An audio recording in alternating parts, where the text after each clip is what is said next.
ثبوت ہیں.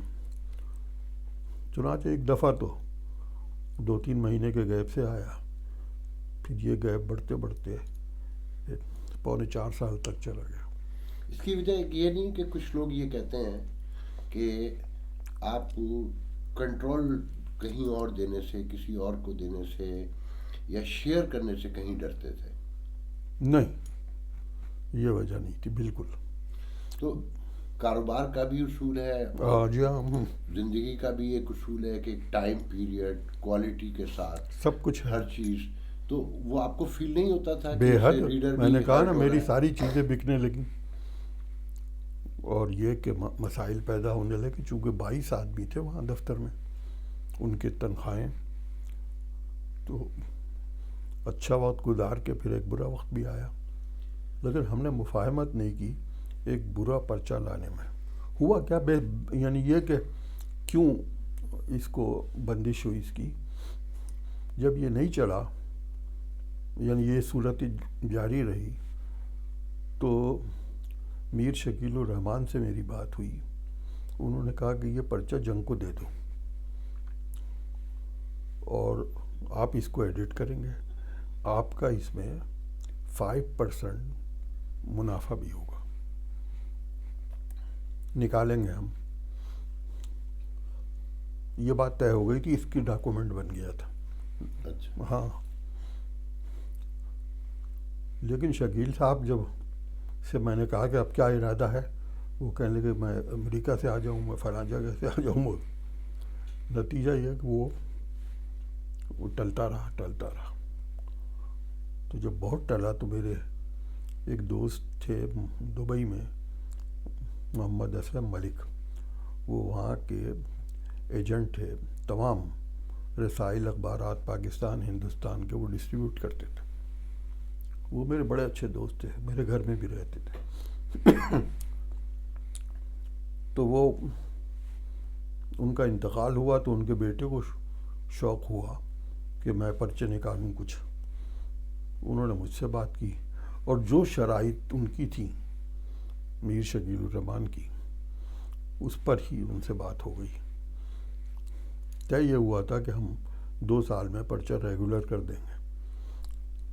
بہت کوشش کی میں نے، 5 پرچے 2 سال میں نکلے لیکن ریگولر نہیں ہو سکا.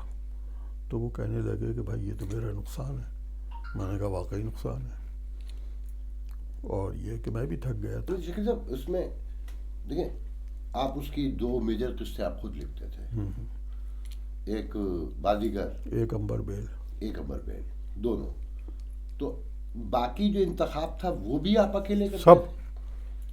تو آپ نہیں سمجھتے، اب بھی نہیں سمجھتے کہ وہ کہیں ڈسٹریبیوٹ ہو جاتا ورک؟ اصل میں اکیلا کرتا تھا ضرور تھا، لیکن ہمارے یہاں یہ ایک دستور تھا کہ سبرنگ میں تقریباً یہ انتخاب کرتے تھے کوئی 5-6 لوگ ہمارے ادارے کے سارے.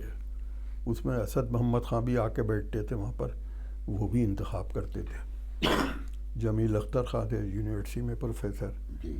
وہ بھی آ کے انتخاب کرتے تھے، اور بھی جو بھی مل گیا. انور شعور کا کیا رول؟ انور شعور تو نے بڑا کام کیا سبرنگ میں. انور شعور کا رول تھا کہ وہ کہانیوں کی زبان کی اصلاح کرتے تھے، مسودوں کی. چونکہ انہوں نے کام کیا تھا انجمن ترقی اردو میں مولوی عبدالحق اور مشفق خواجہ کے ساتھ، تو اس کا ایک تجربہ تھا. تو پھر یہ اسے فکشن سے بھی دلچسپی ہو گئی سبرنگ کی وجہ سے. اس نے بڑا ساتھ دیا اور زبان درست کی. اس کی زبان کی درستی جو تھی وہ تو جان ایلیا سے شروع ہوئی تھی، جی. جو جاری رہی، اور بات کو انور شعور مجھ سے ناراض ہونے لگے کہ آپ تو زیادہ اس میں وہ ہو گئے انوالو، اب جانے دیں، کچھ لفظ ایسے جا رہے ہیں. تو میں کہہ رہا نہیں، جو صحیح لفظ ہے وہ جانا چاہیے. گویا میں بہت زیادہ وہ ہو گیا. تو وہ راشد ملک کو دے دیا گیا پرچہ. ہم نے چونکہ 2 سال میں معاہدے کے مطابق نہیں نکال سکے تو انہوں نے کہا کہ میرے لیے مشکل ہو رہا. میں نے کہا بھائی آپ سنبھالیں، پرچہ آپ کے نام ہے، آپ کے بیٹے کے. تو میں وہاں سے چلا آیا، اور اس بات کو ہو گئے 15 سال کے قریب۔ پھر وہ انہوں نے نکالنے کی بہت کوشش کی، لوگ رکھے، اور انہوں نے ظلم یہ بھی کیا کہ بادیگر اور لوگوں سے لکھوانی شروع کی۔ اچھا، اور لوگوں کی بھی لکھی ہوئی چھپی ہے؟ جی، اوہ، وہ دیکھیے کتنا بڑا ظلم ہے۔ اچھا، چونکہ میرے ان کے والد صاحب سے بڑے قریبی تعلق تھا تو میں نے ان پر کوئی مقدمہ وغیرہ نہیں کیا، ورنہ یہ ایک سراسر صاف بات تھی مقدمہ کا۔ 7 جلدیں چھپ چکی تھیں اس کی میرے نام سے۔ انہوں نے پھر بند کر دیا چونکہ ان سے چلا ہی نہیں۔ اگر بازیگر صبرن کنٹینیو رہتا، اور بازیگر آپ اپنے پرانی اس جنریشن کو جو اس کو پاگلوں کی طرح پڑھتی تھی، دیوانہ وار ڈائجسٹ خریدتی تھی، اسے یہ بتا سکتے ہیں کہ یہ کب تک جاری رہتی اگر وہ باقاعدگی میرے خیال سے جاری رہتی، چونکہ مجھے لکھنے میں مزہ آ رہا تھا۔ اچھا، اور یہ کہ میں اس سے تھک نہیں رہا تھا، بلکہ میں اس میں بہت ویری انوالو تھا، بہت ہی بری طرح۔ وہ کیریکٹر میرے اپنے تھے، اور جب میں لوگ کہتے ہیں کہ لکھنے والا کہ فلاں کیریکٹر اس کا کیریکٹر ہے، کئی کیریکٹر میرے اپنے کیریکٹر تھے۔ بٹھل، میں کبھی بٹھل تھا، میں کبھی بابر زماں خان تھا۔ اچھا، جب کہانی کار جو ہوتا ہے ہر کہانی میں وہ خود بھی کہیں شامل ہوتا ہے، ہوتا ہے ہوتا ہے نا؟ بالکل۔ تو اس کی اس کہانی میں اصل آپ کہاں تھے؟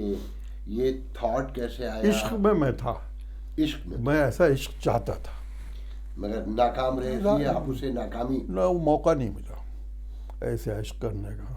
کہ تھی زندگی کی یہ بھی ضرورت، مگر قتیل مجبوریوں نے پیار کی مہلت نہ دی۔ بالکل، تو ہم یہی سمجھیں سے، ہاں بالکل صحیح ہے۔ تو اس لیے آپ انہیں اوے رکھتے تھے دونوں کو، ہاں، کورا کو اور بٹھل بھی میں تھا۔ اچھا، چونکہ بٹھل ہاں، چونکہ میری جو اندر کی خواہشیں تھی کہ میں بٹھل جیسا طاقتور مضبوط ہوں، ایک شخص ہوں، تو وہ بن کے آتا تھا۔ جب آپ وہ لکھتے تھے تو آپ اس وقت بیک وقت بٹھل بھی محسوس کرتے تھے، جی، بابر زمان بھی میں یہی کہہ محسوس رہا ہوں۔ کرتے تھے، تو پھر تو آپ روتے بھی ہوں گے؟ ہاں، روتا بھی تھا۔ ایک دفعہ تو بابر زماں خان کی بہن فیض آباد کے اڈے پر وہ گیا تھا گانا سننے اپنے دوستوں کے ساتھ، تو دیکھا کہ اس کی بہن جو ہے، بچھڑی ہوئی بہن، وہ طوائف کے طور پر سامنے آئی۔ جیسے اس نے اپنے بھائی کو دیکھا، وہ کھڑکی سے کود پڑی۔ جی، اس کو کسی ہندوستانی فلم نے بھی فلمایا بعد میں۔ اس وقت جو بابر زماں کی حالت ہوئی، تو وہ اس میں رونا آیا تھا مجھے۔ یہ جب آپ یہ قسط لکھ رہے تھے تو کہیں یہ خیال بھی آتا تھا کہ ایسا واقعہ دنیا میں کہیں موجود بھی ہو سکتا ہے؟ ہوتا بھی ہے ایسا عشق سننے کو ملا؟ ہاں، ایسا عشق تو ہوتا ہے کہ آدمی جو ہے سب کچھ تباہ و برباد کر دیتا۔ اب اس کا بابر زماں خان کا یہی مسئلہ کہ اس کو دنیا کی کوئی فکر، گھر کی اس کی کوئی فکر نہیں، وہ تو اپنے کورا کی تلاش میں ہے، اپنے عشق کی۔ جب میں اسی قسط کے حوالے سے بات کروں گا، جی، اس میں جو ایک بہت خاص بات تھی اس کہانی میں کہ کبھی بٹھل تو کبھی بابر زمان وہ گزرے ہوئے وقت کو یا موجود سچویشن کو بیٹھ کر سوچا کرتے تھے، اور وہ تاریخی ڈائلاگ تھے۔ جی جی، تو وہ آپ کا کوئی اضطراب تھا ہاں یا یقیناً۔ آپ ایسے ہی زندگی میں بیٹھ کر سوچتے ہیں؟ نہیں، یہ اصل میں اضطراب تو ہوتا ہے رائٹر کا، تبھی وہ یہ لکھ سکتا ہے۔ اس کے اندر کا خلفشار، اس کے اپنے اندر کا انتشار، یہ سب چیزیں تو ہوتی ہیں۔ اصل میں رائٹر کی خوبی ہے کہ وہ لکھ دیتا ہے، عام آدمی میں یہ چیزیں ہوتی ہیں، وہ لکھ نہیں سکتا۔ اچھا، اس میں آپ نے پورا ہندوستان دکھایا، ہاں جی، اور پوری رسم و روایات، ہندوستان کی پوری ایک تہذیب، تو وہ آپ نے اسے بھوگا ہوا تھا یا جی، پڑھا ہوا تھا؟ نہ، کچھ پڑھا بھی تھا اور فلمیں بھی دیکھی تھی۔ فلمیں بڑا سکھاتی ہیں۔ جی تو فلمیں بھی کتابیں ہوتی ہیں. بلا شبہ. ہاں تو وہ بھی وہ میں نے فلمیں بہت دیکھی تھی بچپن میں. تھوڑا سا میں بچپن میں آوارہ تھا تو میں اپنے چھپ چھپا کے فلمیں بھی دیکھ آتا تھا یہ. تو اور پھر میں نے اپنے محلے کی لائبریریوں کے تمام ناول بچپن میں پڑھ ڈالے تھے. کہاں؟ ہندوستان میں. ہندوستان میں کس شہر سے ہیں آپ؟ مراد آباد. مراد آباد سے. تو یہ جو آپ نے پورا ہندوستان دکھایا، بازار، گلیاں، وہ آپ نے خود دیکھے ہوئے؟ جی ہاں. وہ ہوا یہ کہ ہمارے ماموں تھے کمیشن ایجنٹ. اچھا. وہ مراد آبادی برتنوں کے نمونے دکھا کر اس کے آرڈر لیتے تھے، انہیں کمیشن ملتا تھا. تو وہ ایک مجھے ساتھ لے گئے کہ چل تو میرے ساتھ چل.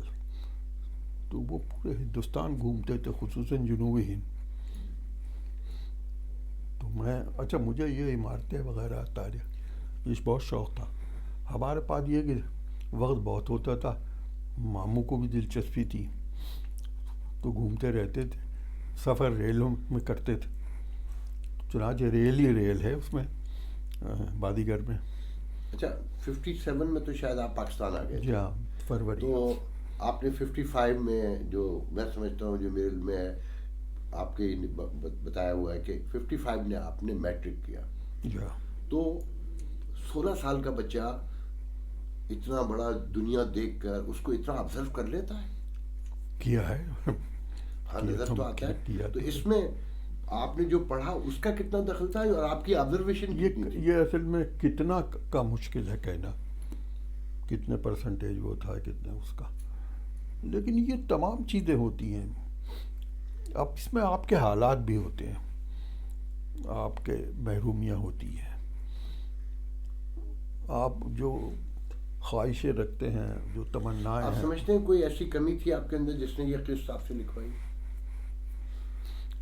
اصل میں یہ قسط جو ہے اس کا بھی عجیب واقعہ. یہ ہم چھاپتے تھے عموماً دیومالائی قسطیں. جی. تو ہم نے یہ سوچا کہ لوگ اعتراض کرتے ہیں تو اب ہم کوئی نیچرل ریئل لائف پہ قسط چھاپیں.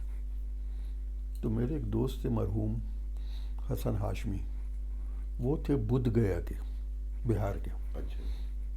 اس نے کہا میں لکھتا ہوں. میں نے کہا لکھو. تو اس نے بادیگر لکھنی شروع کی.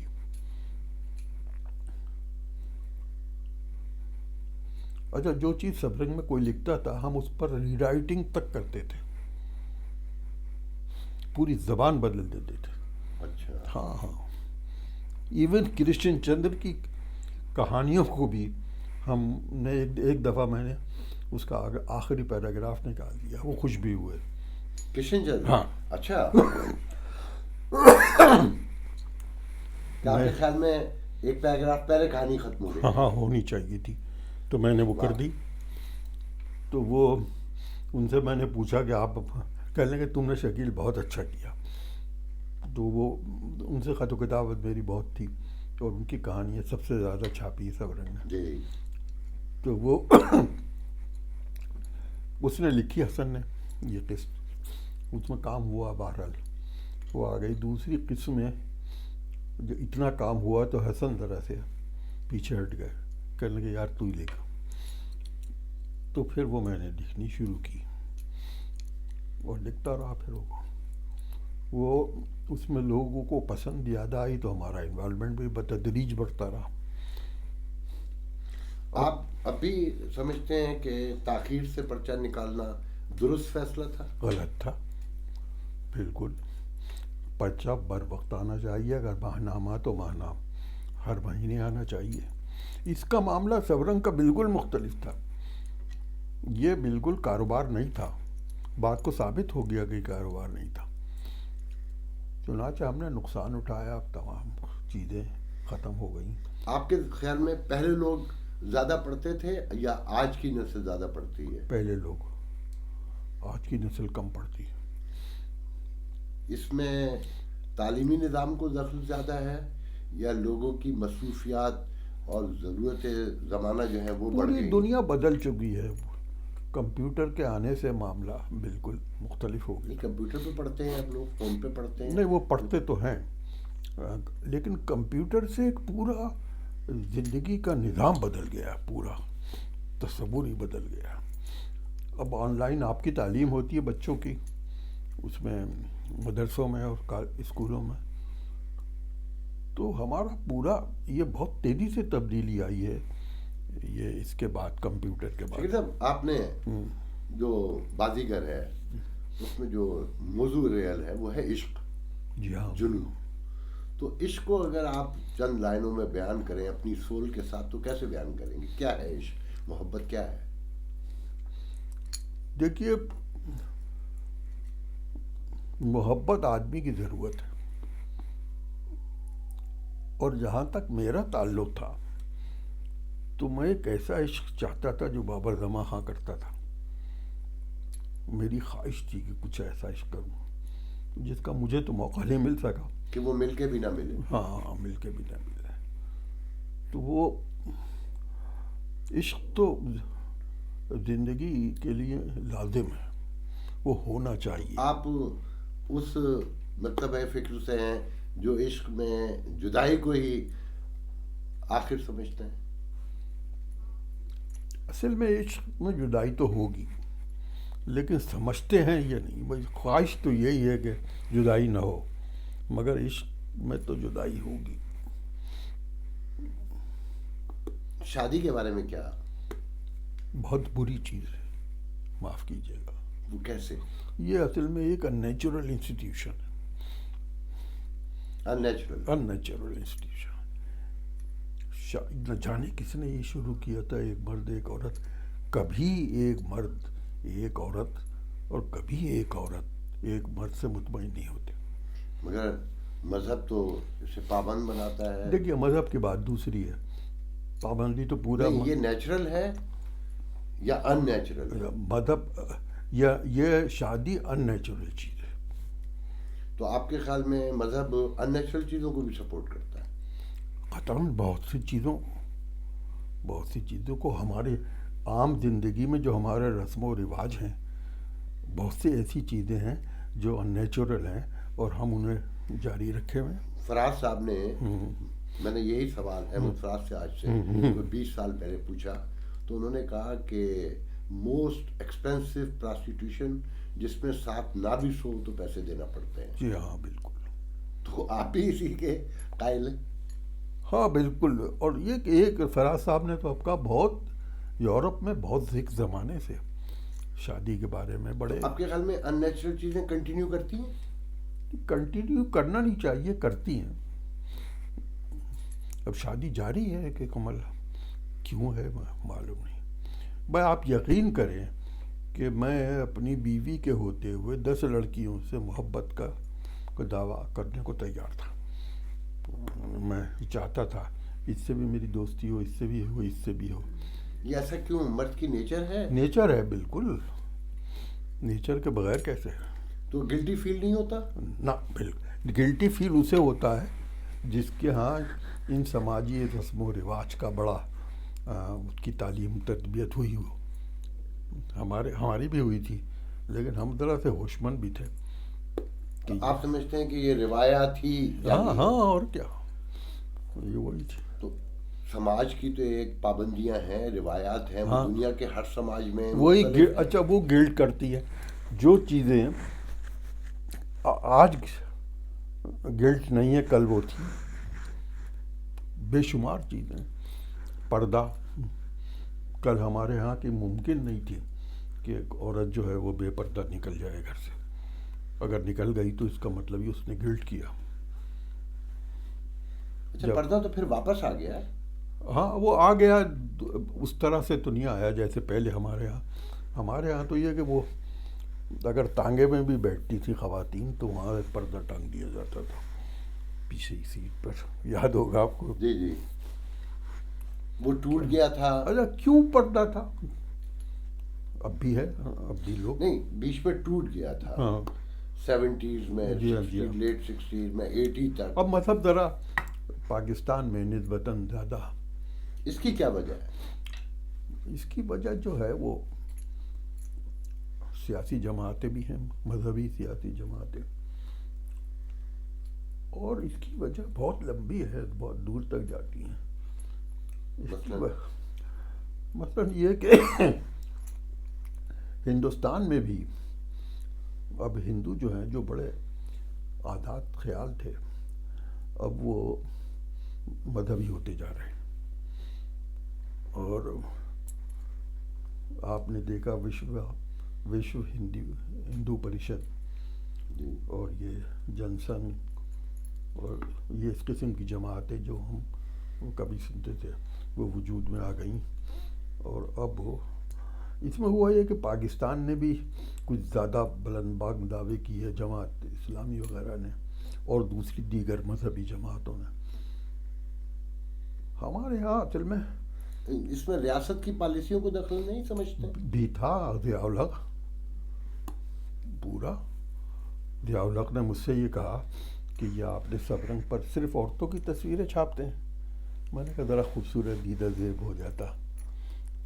کہنے کہ نہیں، مردوں کو بھی چھاپا کریں. میں یہ نہیں کہتا کہ میری چھاپیں. اچھا. ہاں، لیکن تو وہ میں نے کہا جی ہاں، خاموش ہو گیا ظاہر ہے مجھے. اور انہوں نے مجھ سے کہا کہ میں نے سب رنگ پڑھا نہیں لیکن تعریف بہت سنی ہے، تو مجھے کچھ پرچے بھجوا دیں. میں نے انہیں کچھ پرچے بھجوائے دوسرے دن، اور انہوں نے میرا کاغذ بند کر دیا. کوٹا کاغذ ہی بند کر دیا تھا. کوٹا بند کر دیا عرصے تک. اچھا، وہ یہی ہوتا ہے. تو دیکھیے نا مذہب. اچھا، مذہب کو آپ کیا سمجھتے ہیں؟ کیا ہے مذہب؟ بہت مشکل سوال ہے جس کا جواب دینا بوجوہ بھی مناسب نہیں ہے، چونکہ آپ اس پر وہ کر رہے ہیں. اس میں مجھے جو آسانی سے آپ ایلیبریٹ کر سکتے ہیں، جس میں مذہب جو ہے جس میں میری آپ کی دونوں کی عزت بھی محفوظ رہے، جان بھی. دیکھیے مذہب جو ہوتا ہے وہ ہمارا عموماً ہوتا والدین کا. جو ہم اگر سنی گھر میں پیدا ہوئے ہیں تو ہم سنی ہو جاتے ہیں، ہم اگر شیعہ گھر میں پیدا ہوئے ہیں تو شیعہ ہو جاتے ہیں. تو ہمارے والدین ہمیں اڈیلتے ہیں، سکھاتے ہیں مذہب. اگر یہی والدین، اور بہت سے ہم میں سے ہوں گے جو جدید زندگی ذرا سی آزادی کی تعلیم دیتے ہوئے شروع میں جیسے یورپ میں ہوتا ہے، تو اتنا مذہب نہ ہو. اب میں یہ دیکھتا ہوں کہ اب تو عید میلاد النبی کا جو کبھی کبھی بہت ہی رسمی قسم کا ایک وہ ہوتا تھا، اب 10 دن تک ایک وہ ہوتا باقاعدہ. اب جتنا عاشورے کا 10 دن ہوتے ہیں اس میں آپ دیکھتے ہیں کیا کیا ہوتا ہے، بڑھتا جا رہا ہے. لوگ جو ہے نا وہ اگر لوگ اپنی مرضی سے، اپنی عقیدت سے اگر کوئی دن یا کوئی لمحہ مناتے ہیں تو اس پہ ہمیں آپ کو کیوں اعتراض ہو سکتا ہے؟ نہیں، ہمیں اعتراض نہیں ہے، ہمیں شدت پہ اعتراض ہے. ہمیں فاشیت یہ جو ہوتی ہے اس پہ اعتراض ہے. ہمیں سفاکی پر جو ہو جاتی ہے، آپ دیکھتے ہیں لوگ مرتے ہیں مذہب کی وجہ سے، ایک دوسرے کو مارتے ہیں. اب یہ کیا ہوا ابھی آپ کا 10 آدمی جو تھے ہزارہ خاندان کے، اس لیے کہ وہ شیعہ تھے، مار دیے گئے. کوئی وہ اٹھے گا شیعہ، وہ سنی کو مار دے گا. یہ جو ریاست پاکستان ہے،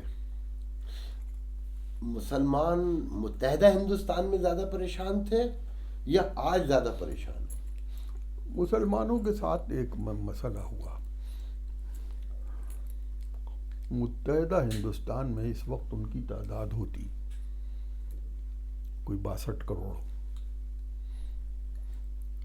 بنگلہ دیش کی 20، پاکستان کی 20-22 اور ہندوستان میں رہ جانے والے مسلمانوں کی. اب ہوا یہ کہ وہ جب پارٹیشن ہوا تو ان کی تعداد 3 حصوں میں تقسیم ہو گئی. 25 سال بعد بنگلہ دیش بن گیا. جی. وہ ادھر یہ پاکستان اور ادھر ہندوستانی مسلمان، وہ تو بالکل ہی بیچارے تیسرے درجے کے شہری بن گئے. یعنی ان کی بات لوگوں کی کوشش ہوتی ہے کہ وہ ہندو نظر آئیں. کوئی ایسی واسکٹ پہنتے ہیں، وہ کھدر کے کپڑے پہن لیے کچھ. یہ میں بالکل سچ کہہ رہا ہوں. جی جی. تو وہ مسلمانوں کا جو اجتماعی ایک وہ تھا، اتحاد ہوتا، ایک طاقت ہوتی، وہ تو ختم ہو گئی. اب آپ آپس میں بھی لڑتے رہے. بنگلہ دیش سے آپ کی لڑائی، ہندوستانی مسلمانوں کے لیے آپ کچھ نہیں کر سکتے. بتائے کچھ کر سکتے ہیں، لیکن اگر آپ متحد ہوتے تو کر سکتے تھے. وہ تو چلے ایک حادثہ تھا، ایک واقعہ تھا، ایک تحریک تھی، جو بھی اسے آپ نام دیں. مگر کیا جو موجود پاکستان ہے اس کو آپ دیکھتے ہیں کہ یہاں مسلمان سکون سے ہیں؟ یہاں بالکل نہیں ہے، سکون سے نہیں ہے. اصل میں مسلمان لفظ یہاں انسان سکون سے نہیں ہے. اب مسلمان غلط ہو جائے گا. یہاں پر کہاں سکون ہے؟ روٹی نہیں ملتی لوگوں کو، مزدوری کرتے ہیں، تعلیم نہیں ہے بالکل. آپ دیکھ رہے ہیں کیا حالت ہے. اس کا ریزن کیا ہے؟ اس کا ریزن جو بڑا ہے، دو میں سمجھتا ہوں. ایک تو کثرت آبادی، دوسری جہالت. اس کا ذمہ دار؟ اس کے ذمہ دار آپ ہیں، ہم سب ہیں. ایک اسٹیٹ ہوتی ہے، عام آدمی تو عام آدمی تصور ہوتا ہے. اس کے ذمہ دار آپ کے لیڈر ہیں تمام. انہوں نے کام ہی نہیں کیا اس ملک کے لیے. بدقسمتی سے شروع میں جو لیڈر تھے وہ انتقال ہو گیا. آپ اس میں، اس ساری صورتحال میں اس خطے کے ادب کا کیا رول دیکھتے ہیں؟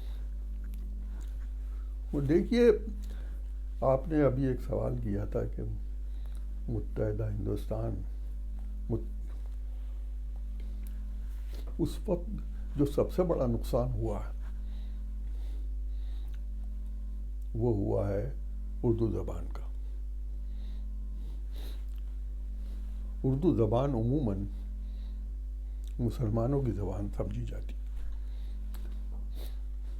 اب ہندوستان میں نئی نسل کا کوئی نوجوان اردو نہیں جانتا.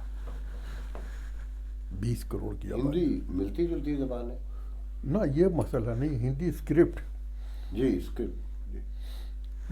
پہلے لکھا ہوتا تھا بھائی یار سگریٹ پلا دو، کہ سیاسی گفتگو کرنا منع ہے ہوٹل میں. اب یہ لکھا یہی ہوتا ہے، لیکن یہ ہندی اسکرپٹ میں ہوتا ہے. میرا بھانجا اب مجھے خط بھیجے گا تو وہ ہندی اسکرپٹ میں ہوگا، لکھی وہی ہوگی باتیں، رومن جیسے لکھتے ہیں. ہاں. تو میں چونکہ ہندی جانتا ہوں، میں پڑھ لیتا ہوں خط. تو ادب کا کیا رول ہے اس خطے میں ادب اس وہ وقت جو یہاں کے حالات دیکھیے، ہیں؟ ہمارا ادب سے مراد ہوتی ہے ہمارا اردو ادب.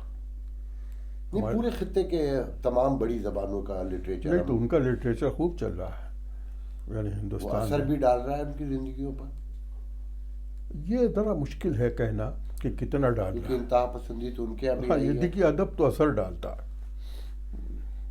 اگر اثر نہیں ڈالتا تو ادب کی اتنی کوئی حیثیت نہیں ہوتی. ادب ضرور اثر ڈالتا ہے. اردو ادب کہاں ہے؟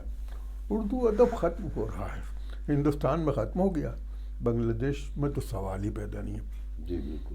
اب صرف رہ گیا آپ کیا، پاکستان. پاکستان میں علاقائی زبانیں بھی شور کرتی ہیں.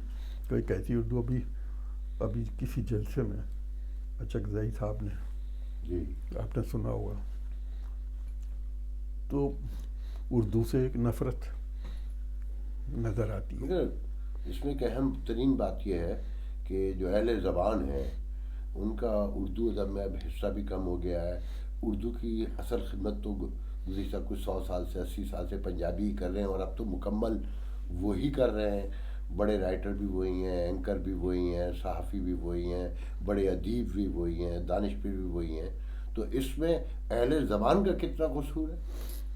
دیکھیے اہل زبان، ایک بات سمجھ لیجئے کہ جس زبان میں روزگار نہیں ملتا وہ زبان نہیں چلتی. اردو میں روزگار نہیں ملتا. اہل زبان جو ہیں وہ اب انگریزی پڑھتے ہیں، ان کا کوئی بچہ تو پھر پنجابی کیوں غلطی کرتے ہیں، ان کو بھی انگریزی پڑھنی چاہیے. مطلب آپ یہ کہہ رہے ہیں کہ جو اہل زبان ہیں انہوں نے بہت جلدی ریلائز کر لیا، جی وہ چلے گئے، ہٹ گئے اس سے، ہاں. اور اب پنجابیوں نے ابھی ریلائز نہیں کیا، وہ کر لیں گے. جو ذرا مالدار خاندان ہو جاتے ہیں وہ ریئلائز کر لیتے ہیں. ان کے بچے اب امریکہ جاتے ہیں، وہاں انگلینڈ جاتے ہیں، ان کے بچے انگریزی اسکولوں میں پڑھتے ہیں، گرامر اسکولوں میں پڑھنے کے لیے بےتاب تو رہتے آپ تو یہ کہہ رہے ہیں کہ اردو ختم ہو جائے گی. اردو ختم ہو جائے گی. اردو بولنے والی زبان رہے گی، لکھنے والی زبان ختم ہو جائے گی. تو جو زبان لکھی نہ جاتی ہو وہ کنٹینیو بولی جا سکتی ہے. ہاں بولی جا سکتی ہے. بہت سی زبانیں ایسی ہیں، لوکل بھی ہیں بہت سی جو بولی جاتی ہیں، لکھی نہیں جاتی. آپ کی بہت سی زبانیں کوئی اسکرپٹ ہی نہیں ہے. پشتو کا گورمکھی کا کہاں تھا؟ پاکستان کا جو میجر میڈیا ہے وہ اردو ہے، تو اس کی موجودگی میں آپ سمجھتے ہیں کہ لکھنے کی زبان ختم ہو جائے گی. جی اب یہ کوئی کل پرسوں کی بات نہیں ہوتی، یہ ہوتی ہے کہ صدیوں برسوں کی بات. 25 سال بعد، 20 سال کے بعد کیا صورت ہوگی وہ دیکھیں، کل کی بات نہیں. پاکستانی میڈیا کو کیسے دیکھتے ہیں، الیکٹرانک میڈیا کو؟ کمزور بہت. کن آسپیکٹ میں کیسے؟ نہیں، وہ باتیں جو ہم دوسرے انٹرنیشنل ٹی وی پہ دیکھتے ہیں وہ ہمیں یہاں نظر نہیں آتی. یہاں کے اینکر فضول کے سوالات کرتے ہیں، فضول کے جوابات ہوتے، بحثیں غلط ہوتی ہیں. یہاں پر جی چاہتا ہے کہ ٹیلی ویژن بند کریں. یہاں پر کچھ آپ لوگ، کے خیال میں یہاں کا میڈیا، وہ پرنٹ ہو، الیکٹرانک ہو، یا یہاں کا ادب ہو، وہ سماج کے جو ریئل ایشوز ہیں ان پہ گفتگو کرتا ہے؟ کرتا ہے. مثلاً کہیں شادی پہ بحث ہوتے دیکھیے؟ نہیں. مذہب پر یا مذہب پاکستان پر، کے قیام پر، پاکستان مسلمانوں کے انتشار پر، انتشار پر، مسلمانوں متحدہ کے، ہندوستان کے مسلمانوں کے انتشار پر، ان کی یکجہتی کے خاتمے پر، اس پہ دیکھیے بحث بہت ہوتی کم. ہے؟ مذہب پر تو ہو نہیں سکتی ہے. اچھا یہ جو مسئلے ہیں شادی اور اس کے، یہ بھی کچھ اتنے عقیدے کے اس میں آ جاتی ہیں کہ ہماری رسم و رواج ہیں، ان پہ بھی نہیں ہوتی. میڈیا اور ادب تو ان سے مبرہ ہوتا ہے نا، کہ وہ کسی خوف سے کسی بڑے ایشو کو دبا لے. وہ تو زندگی کے اہم مسائل کو ایڈریس کرتا ہے، اس پہ بحث کا آغاز کرتا ہے، اسی سے دروازے کھلتے ہیں شعور کے، دانش کے. تو یہاں کہاں ہوتا ہے ایسا؟ یہاں تو ایسا تو نہیں. آپ تو یہ کہہ رہے ہیں کہ یہ میڈیا، یہ ادب سماج کے ایشوز پہ بات کرنے کو تیار ہی نہیں ہے. تیار ہی نہیں ہے. بہت تو کم یہ تو بات. گٹن اور بڑھتی جائے دیکھیے گی. یہ بہت کم گفتگو ہوتی ہے ہمارے ہاں اس قسم کی، اکا دکا. یہ کوئی خوف ہے؟ نہیں، یہ جہالت ہے. مطلب جو لوگ میڈیا میں ہیں یا ادب لکھ رہے دیکھیے ہیں یہاں پر ان پڑھے میں بھی لکھے، شعور نہیں ہے. ہاں پڑھے لکھے لوگ پڑھتے نہیں. یہ تعلیم یافتہ لوگ، کتابیں نہیں بکتی یہاں پر. آپ چھاپ کے دیکھ لیں، 1000 سے زیادہ نہیں بکتی. آپ کے خیال میں اگر اب وہ سب رنگ چھپے تو بکے گا؟ کم بکے گا، چونکہ اردو کم ہو گئی. چونکہ جتنے ڈائجسٹ اب نکل رہے تھے وہ سب کم ہو گئے. وہ سب کم ہو گیا. سب کم ہو گئے. کراچی کو کس طرح دیکھتے ہیں؟ یہ ایک برباد شہر. ہمہ جہتی. جس کراچی میں آیا تھا یہ وہ شہر ہی نہیں. کیا تبدیلی ہے؟ آبادی، گجانی، اور یہ جو یعنی کوئی ڈسپلن نہیں ہے اس شہر میں. یہ جو ہمیں یہ کہنا چاہیے ڈائیورسٹی ہے، 5 7 8 بڑی زبانوں کے لوگ رہتے ہیں، ان کے درمیان جو تعصبات ہے اس کی کیا وجہ دیکھتے نہیں، یہ ساری دنیا میں بڑے شہروں میں ہوتا. ہیں؟ ہاں بمبئی میں بھی ہوتا ہے، دلی میں بھی ہے، اور نیو یارک وغیرہ میں تو بہت سب جگہ زیادہ ہوگا. تو یہ تو ہوگا. یہاں دیکھیے روزگار کی تلاش میں، کیوں ہے؟ روزگار کی تلاش میں بڑے شہر میں آتا. اپنے شہر سے اپنی جگہ سے کوئی یہاں نہیں چاہتا. کوئی سرائکی یہاں آتا ہے تو مجبوری میں آتا. اب پھر وہ یہاں پر کچھ کمانے شروع کر دیتا تو پھر وہاں جانا نہیں چاہتا، اس لیے کہ اس کو یہاں پر وہاں جانے کے بعد یقین نہیں ہوتا کہ پھر اس کے حالات جو ہیں بدل جائیں گے. وہ سمجھتا کہ وہ حالات وہی رہیں گے جن کو چھوڑ کر آیا تھا.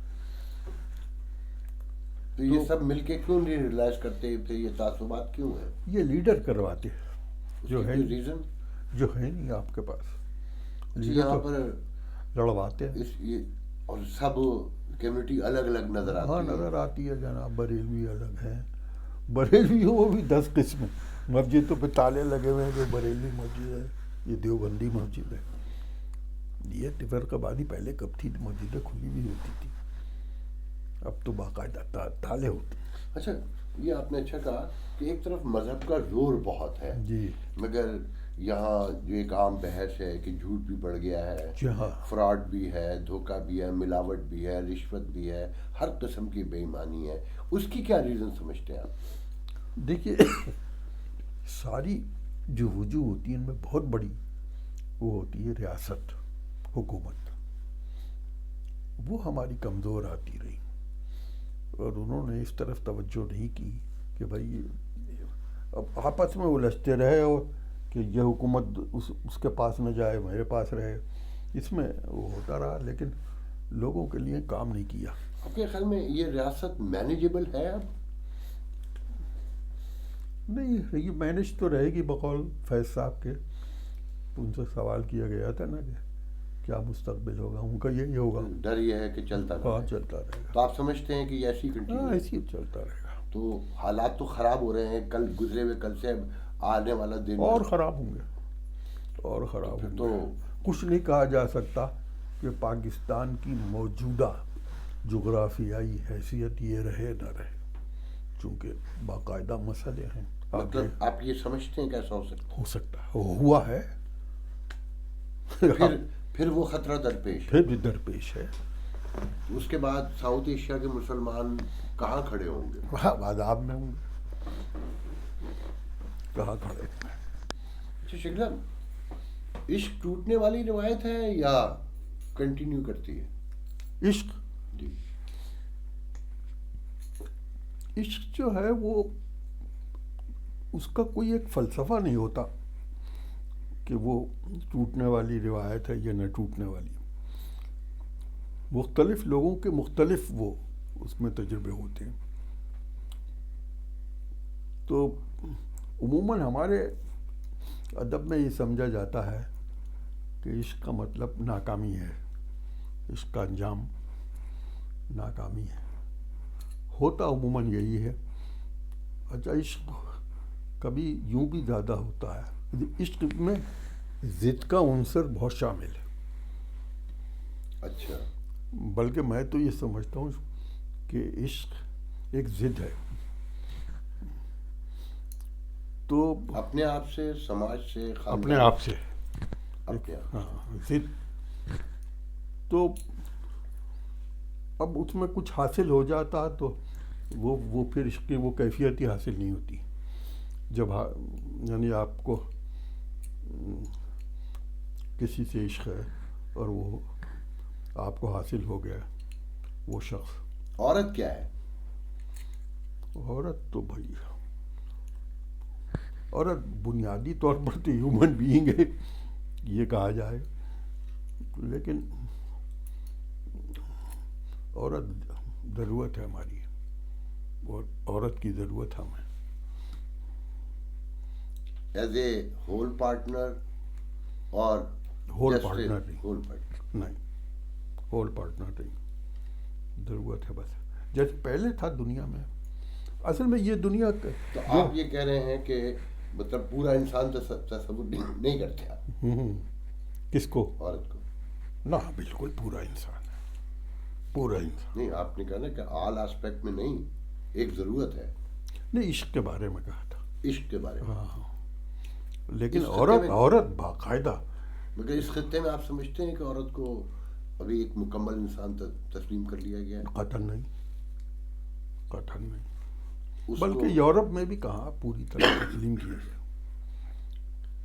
لیکن عورت میں وہ تمام تر صلاحیتیں موجود ہیں جو ہمارے مرد میں ہیں، وہ ثابت ہوتا ہے. آپ دیکھ لیں اندرا گاندھی سے لے کے گولڈا مائر تک، اور کتنی عورتیں انہوں نے جتنے بڑے بڑے کام کیے، کیوں کیے ہیں؟ وہ کر سکتی تھی.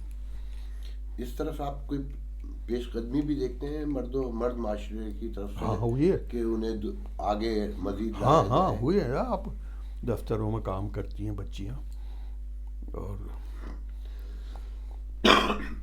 سوری، مگر وہ ایک شہری مخصوص علاقوں تک، جو ایسے تو اور کسان عورتیں ہوتی نہیں، ہیں دیہات گاؤں میں بھی، دیہاتوں میں. دیہات میں تو خیر شروع سے کرتی تھی مردوں کے ساتھ، جی.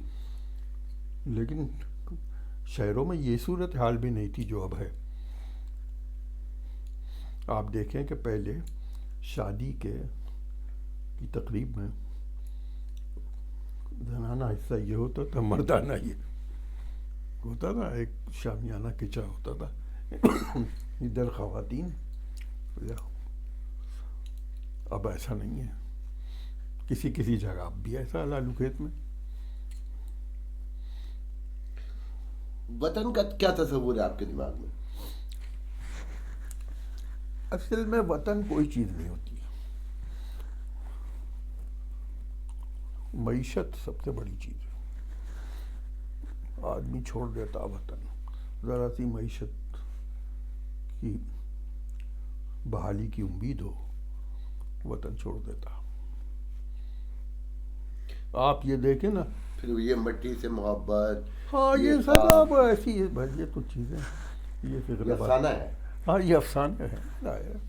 دیکھیے نا، آپ کے اب کتنے لاکھ لوگ پاکستان کے 10 ملین 10 ملین باہر ہیں.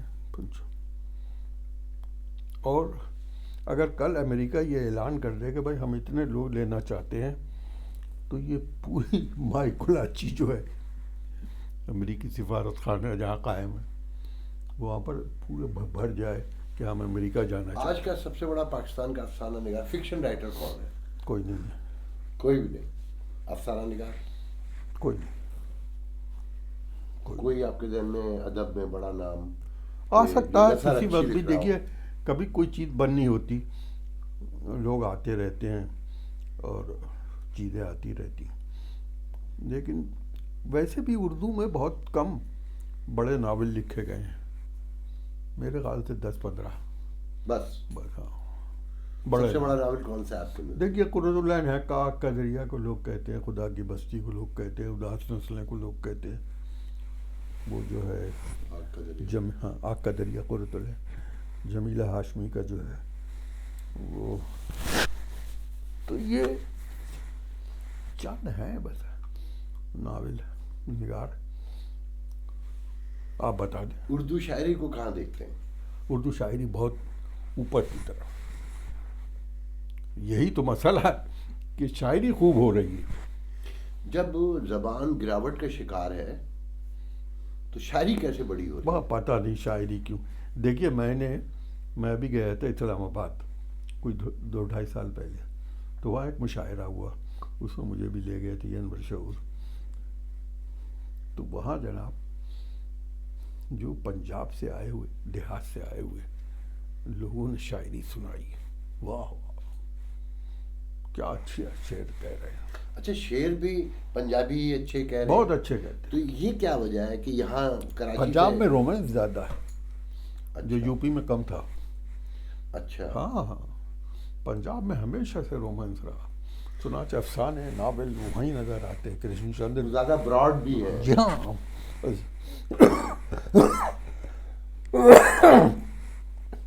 پنجاب میں دیکھیے کہ بیدی کون، کرشن چندر کون، پنجابی. بلونت سنگھ کون، اچھا منٹو کون، قاسمی کون، اشفاق احمد کون. تو یہ سب یہ اور بہت سے نام یاد نہیں آتے. اچھا، یہ یو پی کے جو اہل زبان تھے یہ کنزرویٹو بھی زیادہ ہیں، ہاں، یہ اس کی وجہ کیا ہے؟ لیکن کنزرویٹو تھے، مذہبی کم تھے. جیسے جوش ملیہ آبادی کنزرویٹو پورے تھے مگر مذہبی نہیں تھے. اچھا، یہ درست ہے آپ کے خیال میں کہ 19ویں صدی تک اسلام جو ہے ساؤتھ ایشیا میں مسلمان تو تھے مگر اسلام وے آف لائف نہیں تھا؟ کسی حد تک صحیح ہے، کسی حد تک صحیح ہے یہ. وے آف لائف نہیں تھا. تو اسے کیسے وے آف لائف میں کنورٹ کیوں کیا یہ گیا؟ مولویوں نے کیا ہے، اب تو ہندوستان کے مسلمان بھی مولویوں نے کیا. ہندوؤں سے مخاصمت بڑھتی گئی، آپ مذہب کی طرف زیادہ مائل ہوتے گئے. یہ ہوا سکھوں سے لڑائی ہوئی، آپ کی مذہب کی طرف زیادہ مائل ہوتے. تو یہ بھی ہوا. سب چیزیں یہ آپ کے سامنے کی. اچھا، ہر انسان کا ایک اپنا کانسیپٹ ہوتا ہے. میرا یہ آخری سوال ہے، جب خدا کا نام آپ کے ذہن میں آتا ہے آپ کیا سوچتے ہیں، کیا ہے خدا؟ سچی بات تو یہ کہ جو خدا ہم کو ہمارے والدین نے اور ہماری سوسائٹی نے بتایا ہے ہم وہی سمجھتے ہیں، لیکن سوال رہتے ہیں باقی کہ خدا ہے کیا، کس طرح کا ہے. یہ سوال تو باقی رہے. اچھا، یہ رہتا ہے خدا کون ہے، یہ کائنات کیسے بنی. کائنات کا نہ سمجھ میں آنا ہی خدا کی موجودگی کی دلیل ہے. واہ، ہاں، اجازت دیجیے. بہت شکریہ سر، تھینک یو.